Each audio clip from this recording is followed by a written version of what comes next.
Apprendre le français en immersion dans l'Utah. Salut à toutes et à tous, j'espère que vous allez bien. Peut-être que certains d'entre vous sont en vacances. Si c'est le cas, profitez-en bien. Chez Inner French, on ne fait pas de pause cet été. Comme l'année dernière, on continuera de publier un nouvel épisode toutes les 2 semaines pour vous accompagner à la plage, à la montagne ou au bureau si vous partez pas en vacances. Rassurez-vous, on va prendre des vacances quand même chez Inner French, mais on s'est organisé pour qu'il y ait toujours quelqu'un pour publier les épisodes. Et ça, c'est en grande partie grâce à Ingrid, donc merci à elle. Bref, aujourd'hui, vous l'avez entendu, on va parler d'immersion. On dit souvent que c'est la meilleure façon d'apprendre une langue, aller passer du temps dans un pays où elle est parlée, mais c'est pas donné à tout le monde. Quand on est jeune, on n'a pas forcément les moyens financiers de le faire, et plus tard, quand on a une famille et une carrière, c'est la logistique qui bloque. Mais si je vous disais qu'on peut apprendre en immersion sans quitter son pays, c'est ce qu'on va voir aujourd'hui avec mon invitée, Alexandra. Elle est marseillaise, mais c'est pas à Marseille que j'ai fait sa connaissance, puisqu'elle vit aux États-Unis. Non, je l'ai rencontrée grâce à son mari, qui est un fidèle auditeur du podcast. J'ai découvert qu'Alexandra est prof dans un programme d'immersion dans l'Utah. Et quand je dis immersion, c'est pas juste quelques heures de français par semaine. Non, les élèves d'Alexandra apprennent toutes leurs matières en français. Les maths, les sciences, l'histoire, tout se passe dans la langue de Molière dès le premier jour d'école. Alors, j'étais très curieux de comprendre comment ce genre de programme fonctionne, quelles méthodes ils utilisent, et surtout si ça marche vraiment. Alexandra a gentiment accepté de répondre à toutes mes questions et de vous en faire profiter dans le podcast. Donc maintenant, je vous laisse écouter notre conversation.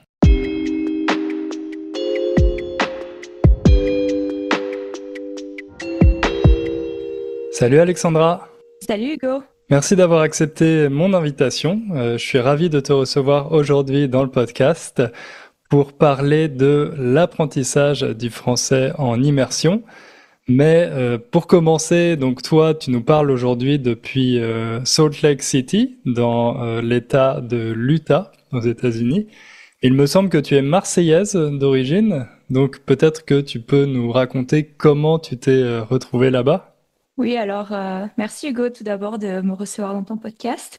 En effet, je suis marseillaise et donc je me suis retrouvée en Utah il y a environ 8 ans de cela, suite à la rencontre de mon mari sur une plage à Marseille. Et donc il s'avère que lorsque je lui ai rendu visite ici en Utah, eh bien, je me suis rendu compte qu'il y avait un programme d'immersion. Donc, étant prof moi-même de l'éducation nationale à ce moment-là, j'ai demandé une disponibilité. Et donc, voilà, me voici. Ok, donc ton mari est originaire de l'Utah, si j'ai bien compris. Oui, c'est ça. D'accord. Il est né à Salt Lake City et il faisait un petit voyage, petit tour d'Europe avant d'atterrir dans les calanques de Marseille. Ok, donc une rencontre dans les calanques. Alors, les calanques, c'est un concept que j'ai eu pas mal de difficultés à expliquer à ma copine avant qu'on déménage à Marseille. Bon, le plus simple, c'est vraiment que vous alliez dans un moteur de recherche et que vous cherchiez des images de calanques, vous allez comprendre ce que c'est. Mais voilà, c'est un parc naturel dans la région entre Marseille, Cassis, etc. Et c'est l'endroit où la terre rencontre la mer, et donc il y a une topographie assez particulière avec bon, pas des toutes petites montagnes, on pourrait dire, qui plongent dans la mer. Ça, c'est ce qu'on appelle les calanques, et c'est vraiment un des joyaux de la région, on pourrait dire. Je pense que tu vas Mhm. pas me contredire là-dessus. Non, absolument pas. Les calanques, c'est ma grande fierté en tant que Marseillaise. Et je conseille à n'importe quelle personne qui souhaite visiter la France d'y faire un petit tour. C'est magnifique. Et depuis combien de temps tu as déménagé aux États-Unis? Donc cela va faire 8 ans bientôt.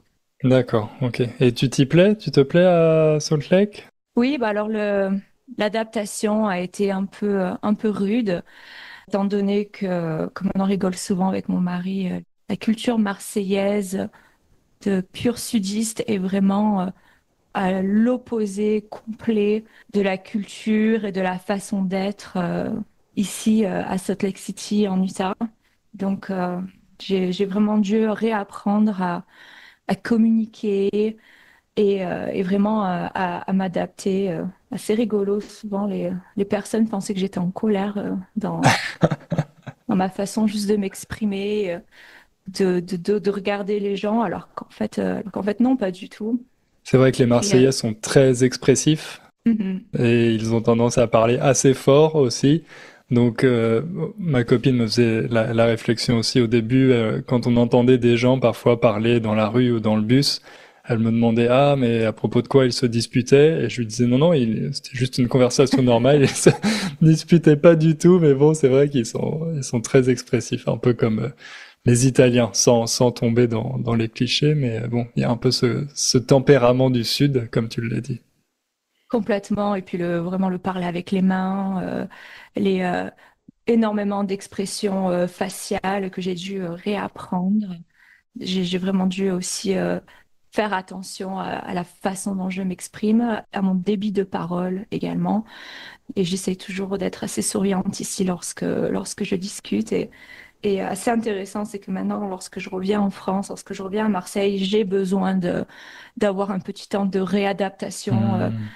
La première heure où je sors de l'avion et où je me retrouve avec ma sœur, par exemple, dans la voiture, je lui dis, oulala, va doucement, parce que là, c'est beaucoup d'informations d'un coup. Enfin, bref, Ok. Et Marseille te manque pas trop? Si, ça me manque énormément, surtout de vivre près de la mer. Je me rappelle, après le travail, j'allais souvent soit dans les calanques ou soit dans des points de vue, comme par exemple la route des Crêtes. Je ne sais pas si tu as eu l'occasion Si, d'expérimenter. bien sûr. Et quand j'ai aménagé ici, c'est Salt Lake City, c'est les montagnes, hein. Et quand on regarde l'horizon, il n'y a pas de mer. Il y a les montagnes et les montagnes. Et il n'y a pas cette humidité dans l'air, l'odeur de l'eau salée, la nourriture voilà, les fruits de mer. Donc mm, c'est très différent, ça prend du temps, mais oui, je m'y plais. Salt Lake City, je le considère vraiment comme le paradis des enfants, surtout si vous avez une famille. Il y a tellement de choses à faire pour les enfants, c'est un bonheur d'élever des enfants ici. Donc pour le moment, avec ton mari et ta famille, vous envisagez pas d'aller vous installer en France. Vous comptez rester à Salt Lake City. Pour le moment, ça nous va très bien comme ça. Peut-être lorsque les enfants seront plus âgés, et je voudrais leur offrir la possibilité de venir à l'université en France, par exemple, et également de Ok. découvrir la culture dans laquelle j'ai grandi et d'avoir l'occasion de supporter l'OM et Mhm. de lever le drapeau. L'Olympique de Marseille, le fameux club de foot de la ville, effectivement. C'est quasiment une religion ici. Dans l'Utah, il y a les Mormons et à Marseille, il y a l'OM. C'est ça, c'est bien résumé. Ok. Et donc, tu dis que avant de déménager, tu étais dans l'éducation nationale en France. Donc, quand on dit qu'on est dans l'éducation nationale, ça veut dire en général qu'on est professeur, soit à l'école, au lycée, voilà. Ça peut être à différents niveaux. Et tu parlais déjà anglais couramment avant de déménager là-bas ou tu as appris surtout après avoir déménagé? J'avais un bon niveau d'anglais, euh, voilà, des cours à l'école que j'ai eu l'occasion d'avoir. Après, c'était un anglais assez Scolaire. scolaire. Et il m'a fallu, je dirais, une bonne année pour m'adapter et surtout pouvoir suivre une conversation de groupe. C'est ce qui était le plus compliqué pour moi, de comprendre une conversation et de la suivre lorsque plusieurs personnes parlent en même temps et également comprendre les expressions locales. Ouais, je pense que beaucoup d'auditeurs et d'auditrices peuvent compatir parce que c'est un problème qui revient très souvent chez les apprenants de langue étrangère et avec le français aussi. Il y a souvent des personnes qui nous disent ah je comprends bien quand c'est juste moi qui quand il y a une seule personne qui me parle dans une conversation ça va mais quand il y a des Français qui parlent entre eux je comprends rien à ce qu'ils disent. Et effectivement c'est sûr que c'est un exercice assez difficile. Ok. Donc toi tu es devenu prof dans un programme d'immersion à Salt Lake City. Est-ce que tu peux nous expliquer un peu ce que c'est, ce programme, l'école où tu travailles, etc. Donc, c'est un programme qui a été créé, qui a vu le jour en 2008, suite à l'adoption d'une loi en Utah qui a permis le lancement et le financement de ces premières classes d'immersion en français, en chinois et en espagnol. D'autres langues ont suivi par la suite, mais les trois premières langues étaient donc français, chinois, espagnol. Ce qu'il y a de super, je trouve, c'est que c'est un programme qui est ouvert à tous et qui est implanté dans les écoles publiques et qui est complètement gratuit.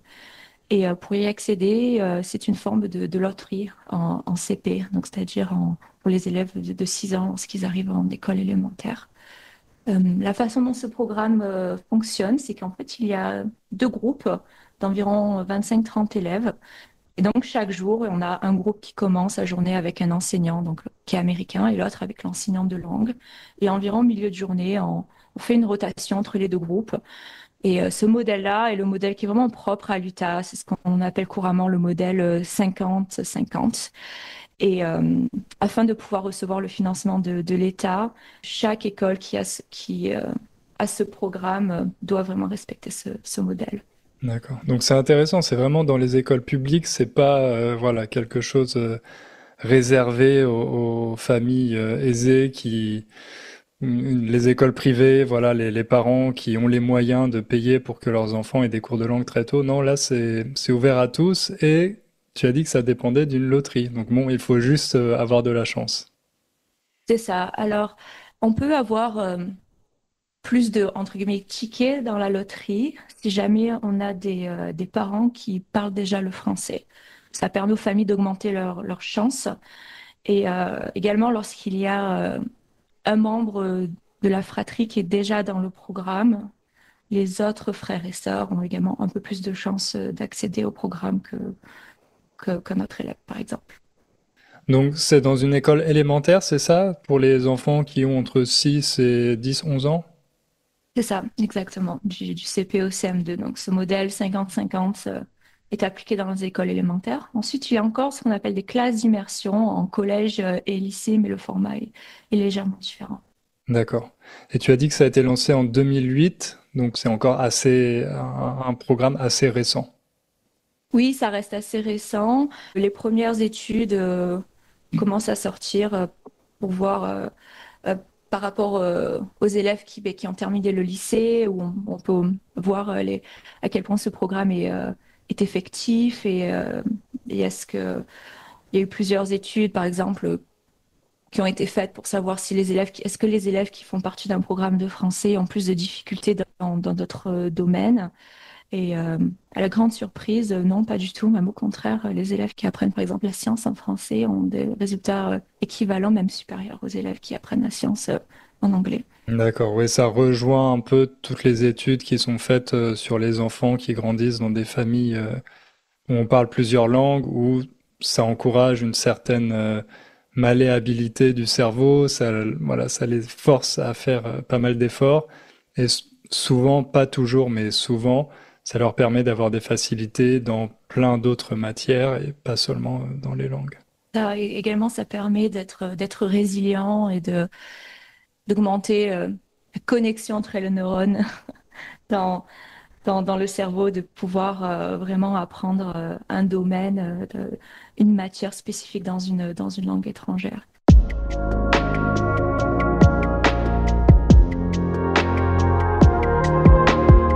Et donc, tu as expliqué que c'était un système de loterie pour intégrer ce programme, mais est-ce qu'il faut s'inscrire à cette loterie ou est-ce que automatiquement tous les enfants de Salt Lake qui entrent à l'école primaire sont inscrits d'office à cette loterie? Oui, il faut s'y inscrire. L'inscription se fait en général vers le mois de février pour l'année suivante. Et à ce moment-là, on fait ce qu'on appelle une réunion d'information où les profs de français rencontrent les familles qui ont de l'intérêt pour le programme. On présente le programme. Parfois, on a des anciens élèves qui viennent et qui interagissent avec nous afin que les familles puissent voir le niveau de langue bah, de ces enfants qui ont commencé dans le programme et qui maintenant parlent couramment le français. D'accord. Donc il n'y a pas d'enfants qui se retrouvent dans ce programme et qui n'ont pas du tout envie d'apprendre le français et qui s'y retrouvent un peu contraints et forcés. Alors souvent, la plupart du temps, les enfants sont super excités à l'idée d'apprendre une nouvelle langue, surtout parce que les élèves qui se retrouvent dans le programme sont soit des enfants qui sont natifs. Alors ce ne sont vraiment, c'est une minorité, mais il y a beaucoup de. J'ai rencontré pas mal de familles qui ont été mutées en Utah et pour qui c'était un peu une bouffée d'air d'avoir une maîtresse française. Comme tu l'as évoqué plus tôt, Salt Lake City, c'est une ville assez mormone. Et donc, chaque Mormon, lorsqu'ils atteignent environ la vingtaine, font ce qu'on appelle une mission dans un pays étranger. Et j'ai rencontré beaucoup de familles dont les parents ou les grands-parents ont pratiqué leur mission en France ou dans un pays francophone. Et ils souhaitent que leurs enfants ou petits-enfants puissent apprendre cette même langue que eux-mêmes ont apprise. Il y a eu des enfants une fois, mais c'est assez rare où une fois il y a eu un parent qui est venu me voir et qui m'a dit, en fait, mon fils, il comprend toujours pas pourquoi vous parlez pas anglais dans la classe. Mais Au ça m'est bout de arrivé une combien de fois, temps? au bout de 6 mois. Ah oui, il devait vraiment être frustré hein, d'avoir. Et ça me fait penser à mon meilleur ami dont j'ai déjà parlé pas mal dans le podcast et dont les parents sont polonais et ils ont déménagé en France quand lui il avait 3 ans.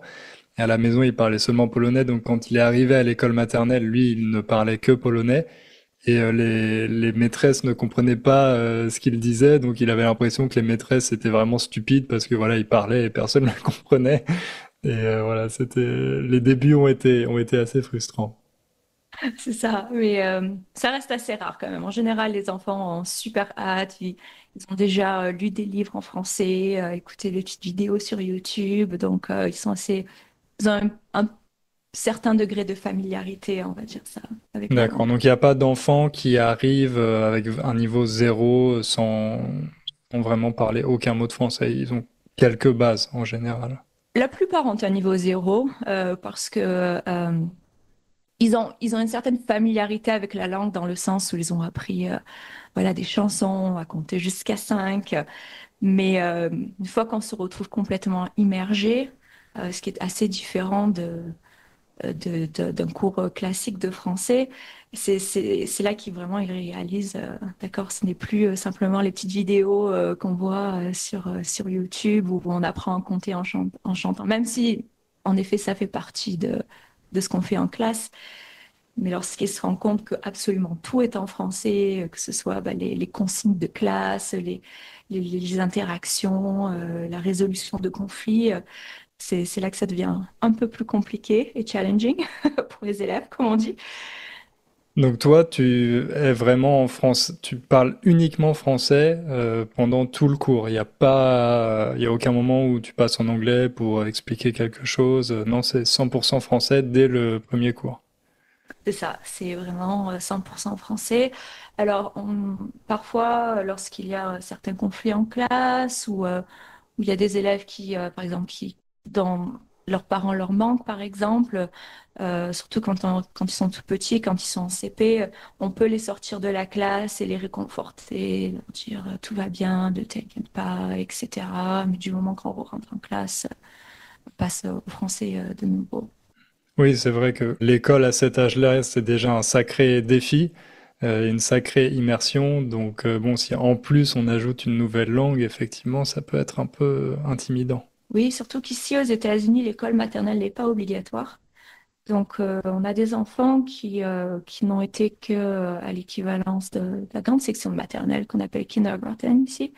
Et il y a même certains enfants qui n'ont pas forcément été très assidus en kindergarten et qui se retrouvent dans une classe de CP où non seulement ils doivent apprendre à lire, à écrire, à compter dans les deux langues, mais aussi devoir faire face à une langue dont tu ne connais absolument rien. Et c'est un peu déstabilisant quand Ouais, on a 6 ans. j'imagine, j'imagine. Alors, tu nous as dit que ce programme s'est organisé autour d'une structure 50-50. Il commence le matin avec le français, c'est ça? Alors, ça dépend du groupe. Il y a un groupe qui commence le matin avec le français et l'autre groupe qui commence avec l'anglais. Chaque paire d'enseignants a une façon différente de fonctionner. Par exemple, il y a des enseignants qui font une rotation des groupes chaque semaine afin que ce ne soit pas toujours le même groupe qui commence par le français le matin.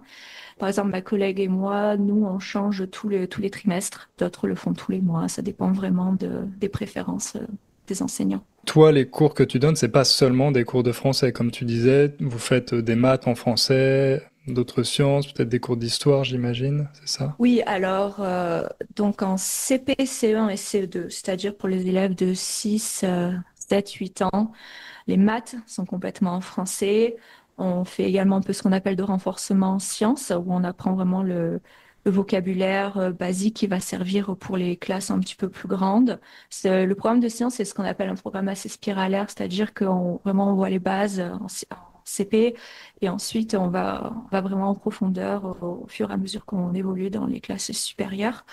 On apprend également la littérature en français. On utilise une méthode de lecture française qui s'appelle Taoki.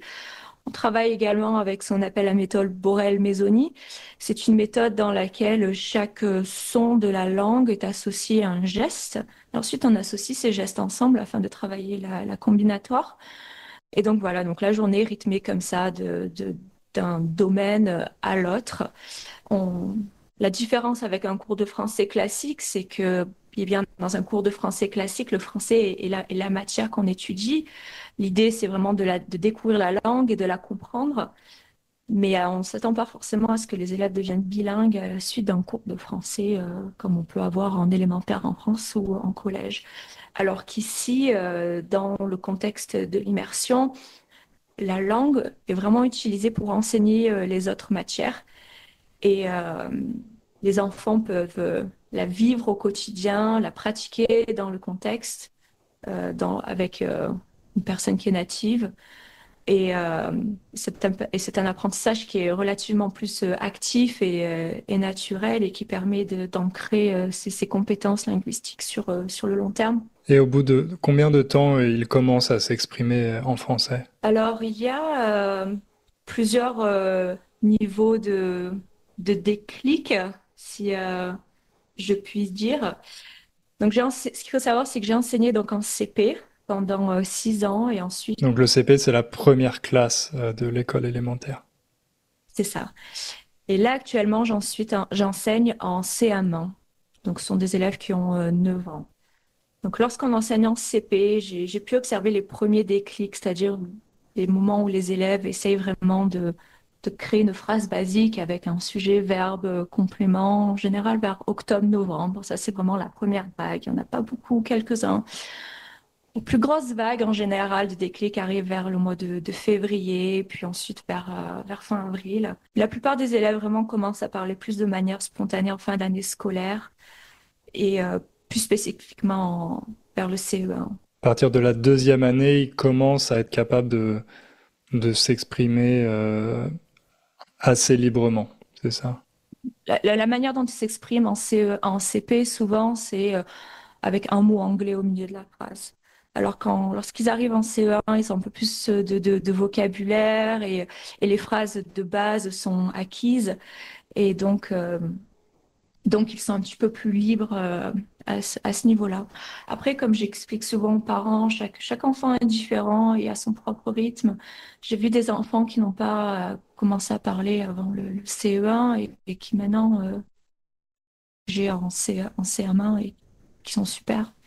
Donc, faut pas, c'est pas une compétition et c'est vraiment quelque chose qui est important pour les parents de se rappeler, même si, étant maman moi-même, je sais qu'on a tendance à regarder un peu les autres, mais c'est vraiment important de comprendre que oui, c'est bien s'ils commencent à s'exprimer en CP, mais ça veut pas tout dire.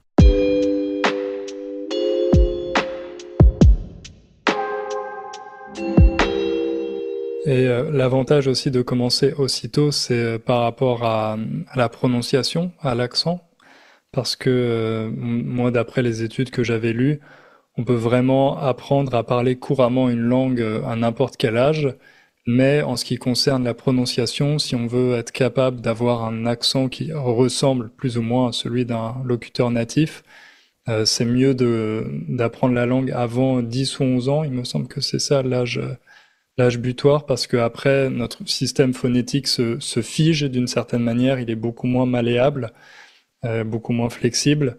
Et là, ça devient, même s'il y a des exceptions, on connaît tous des polyglottes qui ont un excellent accent et qui ont appris la langue à l'âge adulte, mais c'est quand même plus simple quand on commence un peu plus tôt.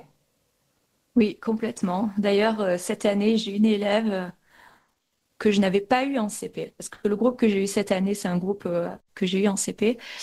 Et il y a une nouvelle élève qui est arrivée en CE1 et j'étais persuadée qu'elle était française. Parce que son français était tellement, mais parfait. Son accent était tellement parfait. Et au bout de 2 mois, j'ai fait une activité où j'ai demandé aux élèves qui étaient français, parce que j'en avais 2 ou 3 dans la classe à ce moment-là, de ne pas se mettre ensemble justement parce que je voulais qu'ils puissent être en situation de tutorat avec d'autres élèves. Et elle, je l'ai mise en situation du tutorat comme tuteur et c'est là, elle m'a dit non, mais je suis pas française. Et je m'en suis rendu compte 2 mois après parce qu'elle était tellement mais excellente. Et comment ça se fait du coup qu'elle parlait si bien? Je pense que ça dépend vraiment des élèves et de leur capacité à s'exprimer sans retenue.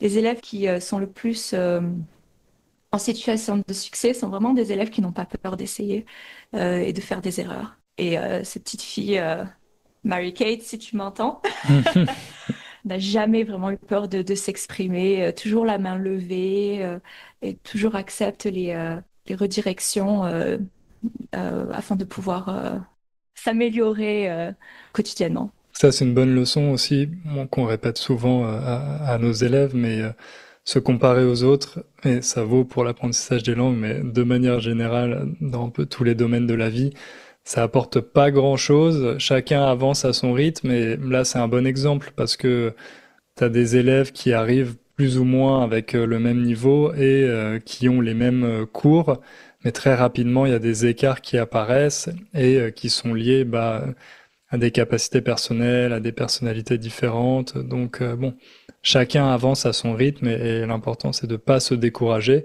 et d'essayer de pas trop se comparer, euh, sauf éventuellement se comparer à soi-même et au progrès qu'on fait d'une année sur l'autre. Mais bon, se comparer aux autres, c'est pas le plus productif. C'est ça. Et je pense que vraiment ne pas avoir peur de faire des erreurs, c'est un élément clé. Souvent, les parents me demandent, lorsque je faisais cette réunion d'information en CP, quels sont les critères de succès, comment est-ce que je peux être sûre que mon enfant va bien s'adapter au programme. Et je leur expliquais toujours, c'est pas forcément les élèves les plus proprement dit scolaires qui réussissent le mieux, le plus rapidement possible. Ce sont vraiment les enfants qui ont cette capacité à être résilients, à comprendre et à accepter le fait qu'ils ne peuvent pas tout contrôler, qu'ils ne peuvent pas tout comprendre dès le départ, et qui se laissent guider et qui n'ont pas peur d'essayer. Et à force d'essayer, c'est là qu'ils progressent le plus. Ouais, et j'imagine qu'il y a des élèves qui sont plus passionnés par la langue et qui, en rentrant chez eux, comme tu l'as dit, vont regarder des vidéos, vont continuer cette immersion à la maison, alors que pour d'autres, bon, c'est peut-être un peu moins, voilà, comme tu disais, ils sont moins excités par la langue et ils vont moins la travailler, à l'extérieur et forcément, ils vont progresser un peu moins vite. Mhm, c'est ça. Mais en général, les élèves que je revois maintenant qui sont en collège, même ceux qui avaient eu un petit peu plus de mal, parlent très bien et sont en général très, très contents d'avoir eu cette expérience. Et donc, pour en revenir à cette question de l'accent, de la prononciation, tu dirais que ils arrivent à avoir un accent proche de celui des natifs ou est-ce qu'ils gardent quand même un accent américain? Alors, il y a quand même un petit accent américain, surtout d'un point de vue d'un natif. Euh, mais par exemple, lorsqu'ils sont dans une situation de lecture à voix haute, ils prononcent relativement bien, surtout les R, toutes ces lettres un peu propres euh, à la langue française. Et d'ailleurs, ma collègue américaine, on en rigole souvent parce qu'elle me dit que quand elle est en situation de lecture avec ses mêmes élèves, elle continue à prononcer le R à la française, même dans le cours d'anglais. Mhm. Donc, Donc oui, Ouais, c'est drôle. Donc oui, ils ont un accent. Finalement, ils prennent un accent français en anglais quand ils lisent, c'est ça? c'est ça. Ok. Ils prennent un peu l'accent marseillais parfois Un lorsqu'ils sacré comptent, mix. lorsqu'ils lorsqu'ils disent 5. Fois, il y Ils a disent papa qui est 5. venu me... Ouais. Fois, il y a papa qui est venu me voir à la fin de la journée, qui avait fait sa mission, donc justement dans le sud de la France. Il me dit, il me demande, est-ce que tu es marseillaise? J'ai dit, oui, mais comment tu sais? Et il me dit, bah, mon fils comptait hier à la maison, et il a compté un, 2, 3, 4, 5.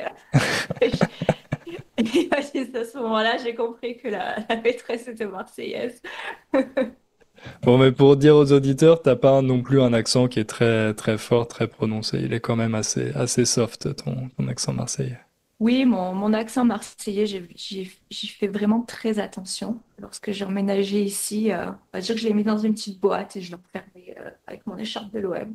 Et je le ressors occasionnellement lorsque je conduis ou lorsqu'il y a un match. Mais comme il me semble que tu l'as évoqué dans un de tes podcasts, parfois l'accent marseillais peut sembler un peu pas forcément professionnel. Donc lorsqu'on est en, en formation avec les autres enseignants qui viennent de partout en France, j'essaye vraiment de faire attention. Ouais, c'est vrai. Enfin, je crois que c'était dans une vidéo que j'avais faite sur la glottophobie et le fait que en France, il y a ce français un peu mythique qu'on appelle le français standard, l'accent neutre entre guillemets qui existe, qui en réalité est plutôt l'accent parisien. Et quand on a un accent régional, que ce soit l'accent marseillais, l'accent toulousain, etc., c'est pas considéré comme professionnel et à part dans certains domaines, comme par exemple les animateurs sportifs, là c'est toléré qu'ils aient l'accent du Sud parce que c'est associé au sport collectif, etc. Mais voilà, oui, ça fait partie un peu de cette tyrannie du français standard.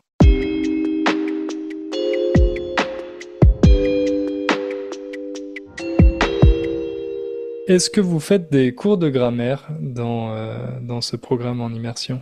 Alors oui, on fait de la grammaire, mais il n'y a pas vraiment de cours de grammaire proprement dit, tel qu'on l'a connu nous à l'école. En fait, on étudie la grammaire en observant les régularités de la langue grâce à ce qu'on appelle une approche intégrée. Donc, par exemple, je vais expliquer ce qu'est une approche intégrée au travers du premier ouvrage qu'on étudie dans ma classe de CM1 qui s'appelle Le loup sentimental. C'est un petit album écrit par Geoffroy de Pénard. Donc, une fois qu'on a travaillé sur la compréhension globale, le vocabulaire, on aborde la grammaire qui est présente dans le texte. On a la chance d'avoir de super coordinateurs ici. Sont comme des conseillers pédagogiques en fait qui ont créé des supports adaptés à cette démarche. Donc par exemple dans le cas du loup sentimental, certains passages ont été réécrits en insistant sur par exemple les adjectifs. Et ensuite on va demander aux élèves voilà, qu'est-ce que tu remarques de spécial dans ce passage? À quoi servent ces mots? Est-ce qu'on peut les remplacer? Est-ce qu'on peut les supprimer? Est-ce qu'on peut les déplacer? Ensuite, on va avoir le passage, mais par exemple au pluriel, et on répète la démarche. Qu'est-ce que vous remarquez? Qu'est-ce qu'il y a à la fin de ce mot? Ah, il s'accorde. Il y a un S également lorsque la phrase est au pluriel. Et ensuite, ça va être aux élèves à leur tour de créer leur propre phrase avec des adjectifs, de les accorder, etc., etc. Donc, voilà, on aborde la grammaire, l'orthographe, la conjugaison de cette manière-là. D'accord. Donc à partir de exemples concrets, ensuite eux ils doivent essayer de deviner les règles et de comprendre instinctivement entre guillemets la grammaire française. C'est exactement ça. Tout ça, ça nous permet vraiment de voir le niveau de maîtrise des élèves, et également de leur donner plusieurs opportunités euh, de réussir la tâche proposée. Et ça permet également à l'enseignant d'avoir une idée de voilà, quels élèves auront besoin d'un étayage supplémentaire. Et donc à la fin de ce programme en immersion à l'école primaire, est-ce que tous les élèves décident de continuer cette immersion au collège ou pas nécessairement? La plupart, oui, continuent parce que à la suite de, si on continue ce programme jusqu'au lycée, ça permet d'avoir ce qu'on appelle des college credits et qui sont assez précieux et qui coûtent cher de manière générale. Mais lorsqu'on passe par le programme d'immersion, c'est vraiment un prix assez dérisoire. Donc les élèves ont vraiment tout intérêt. Ça leur permet d'avoir également une sorte de petit, pas un diplôme universitaire en français, mais ce qu'on appelle un minor. Euh, Un je, quoi, je- pardon? minor, Ok, je ok. connais pas vraiment le- Mais l'équivalent de on n'a ça. pas ce système vraiment en France de major, minor. C'est pas. Mais voilà, en général, oui, les élèves continuent, à moins que l'immersion était vraiment compliquée en élémentaire. Mais ça, c'est rare qu'ils abandonnent. En général, ils continuent. Et est-ce que tu les entends parfois discuter en français en dehors des cours, dans la cour de récréation par exemple, ou est-ce que globalement ils utilisent seulement la langue en classe? Globalement, ils l'utilisent plus en classe. Et par contre, lorsque, par exemple, on est de service pendant la récréation, s'il y a un problème, les élèves doivent venir nous le dire en français. D'accord. Donc, ils utilisent quand même le français à l'extérieur de la classe.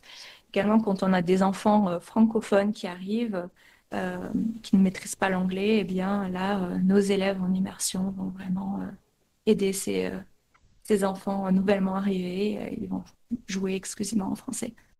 Super, bah écoute, je pense que c'est un programme qui doit faire rêver pas mal d'auditeurs qui se disent sûrement, ah, si j'avais eu ça quand j'étais à l'école primaire, aujourd'hui, ce serait beaucoup plus facile pour moi de continuer mon apprentissage en français.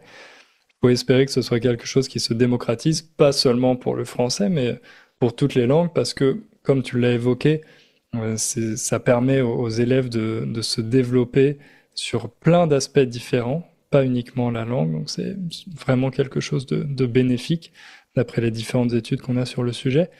Pour terminer, est-ce que tu aurais un ou deux conseils à donner à nos auditeurs qui sont plutôt des adultes qui apprennent le français? Toi, qu'est-ce que tu leur conseillerais pour continuer leur apprentissage?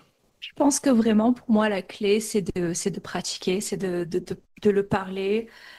Je vois l'exemple de mon mari qui, des fois, est un peu timide. Il a un peu honte de faire des erreurs, mais je pense que c'est en faisant des erreurs qu'on apprend le plus. Donc, vraiment, n'hésitez pas à pratiquer la langue, à l'écouter. L'écoute est en général ce qui arrive en premier, ce qui est le plus, pas simple, mais c'est ce qui se débloque en premier. Le parler arrive par la suite. Vraiment parler autant que possible. C'est pas grave si vous faites des erreurs. Je sais que les Français, on a la réputation de ne pas apprécier apparemment lorsque des personnes étrangères essayent de parler dans notre langue. Et c'est un cliché qui serait bon Mhm. d'adresser. Et non, c'est pas le cas. Voilà, si vous êtes des auditeurs étrangers, parlez-nous en français. On est patient et on est toujours heureux de pouvoir aider et soutenir votre apprentissage. C'est vrai. Je pense que j'ai pas mal contribué à propager ce cliché parce que c'est quelque chose dont j'ai été témoin plusieurs fois et qui m'énerve très rapidement. Mais là, depuis que je vis à Marseille et que je vois ma copine qui essaye de pratiquer le français, je dois dire que je suis agréablement surpris. Bon, c'est peut-être une spécificité du Sud, mais je trouve que les gens sont très patients. Personne ne l'a corrigé pour le moment dans les interactions qu'elle a eues. Donc voilà, je sais pas si c'est spécifique au Sud ou si en général les Français évoluent sur cette question-là depuis que eux aussi ils essayent d'apprendre des langues étrangères et qu'ils se rendent compte à quel point c'est difficile. Mais comme tu le dis, ouais, effectivement, n'ayez pas peur. Et si jamais vous tombez sur quelqu'un qui est pas sympa, qui vous corrige, bah c'est pas vous qui avez un problème, c'est vraiment cette personne. Donc passez à quelqu'un d'autre, ne le prenez pas personnellement et voilà. Oui, ne pas se renfermer lorsqu'on tombe sur une personne qui est un peu mal polie et qui n'est pas patiente. Pas tout le monde est comme ça. Et voilà. D'accord, très bien. Eh ben, merci beaucoup, Alexandra. Je te souhaite une bonne continuation avec ce programme. et ta vie à Salt Lake City. Et on se croisera peut-être un jour à Marseille, qui sait. Donc, merci beaucoup. Merci à toi.